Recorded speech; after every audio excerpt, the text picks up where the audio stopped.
Good morning guys. Ito ay check up ay hindi daw malamig. Mataas ang freon hangin. Kaya ibabalance natin.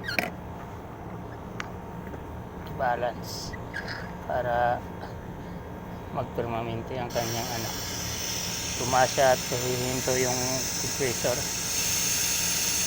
Sobrang freon pero hangin. Kaya bawasan natin ng hangin.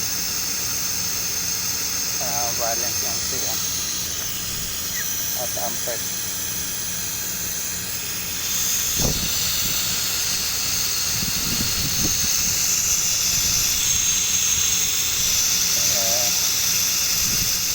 Dito sa rooftop mainit na yun. Buti at makanlong dito sa banda.